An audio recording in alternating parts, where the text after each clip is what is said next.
Welcome to Midnight Circle. From your friends at House of Whimsical Terror. Chat about curious topics. And this week's topic is it just deja vu? Exactly. So, is it just deja vu, Esther? I don't know. Or is it a past life memory? Maybe. So, whatever you think about past lives, rebirth, and reincarnation, you may want to think again. For years and all over the world, researchers at the University of Virginia collected stories of past lives from children, and there were over 2,500 of them. Dang. The stories have been spontaneously recounted by the kids, and they were usually between the ages of 3 to 5. And the psychiatrist, Dr. Ian Spellman, wanted to collect them all. The study found that some commonalities between the stories, such as 70% recalled dying by suicide, murder, or accident. Many exhibited phobias related to the cause of their death that they recalled, and many had an astonishing level of detail in their stories. So today, we're going to relay just a few. Excellent. And we do have a past episode on a couple of children we know personally who remembered other lives. Yeah. All right. Here we go. In Alaska, there was a Tlingit child that stated his birthmark was from a spear point that killed him in his past life.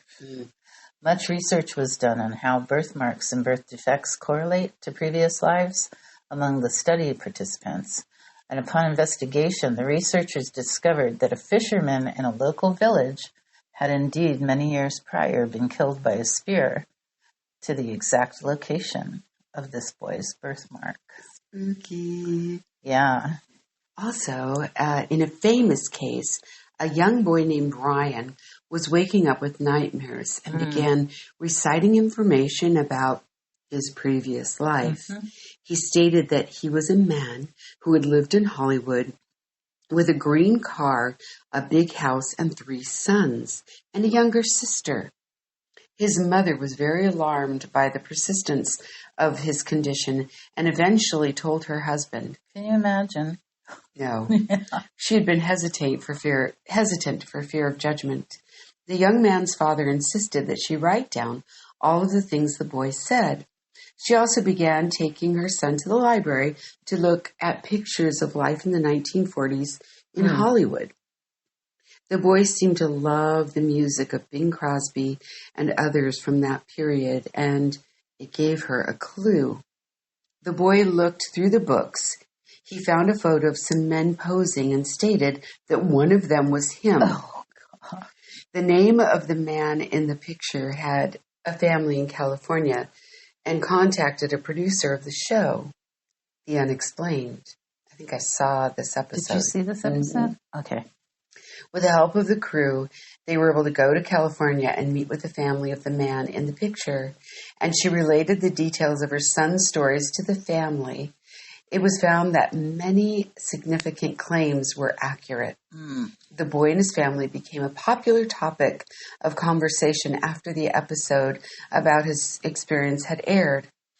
It was a hardship for his parents who lived in a small town in Oklahoma and worked in professional jobs. They faced comments from neighbors that they did this for money, or they were bad parents, or the boy needed to find Jesus.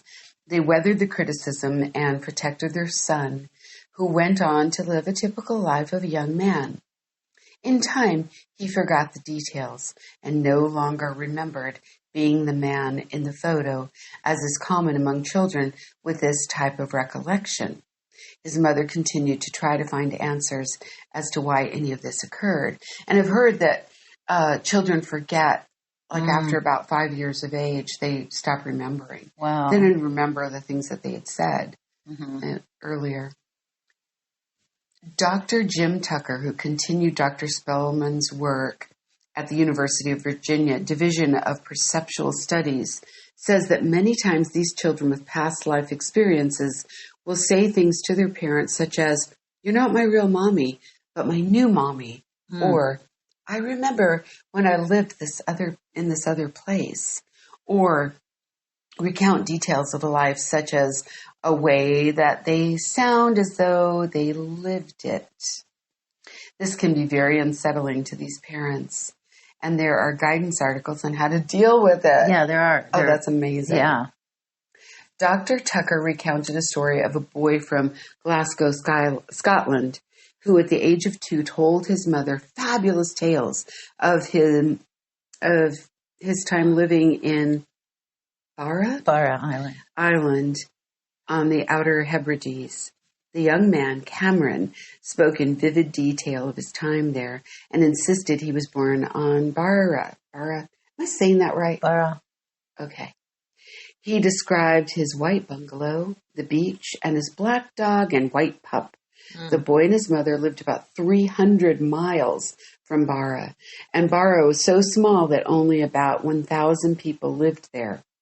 At one point, Cameron said he had fallen into his new life in Glasgow. Wow. As his tales became more involved and included details such as death of his father in his past life, as well as his father's name, the mother began to see this obsession with Barra was not cooling down.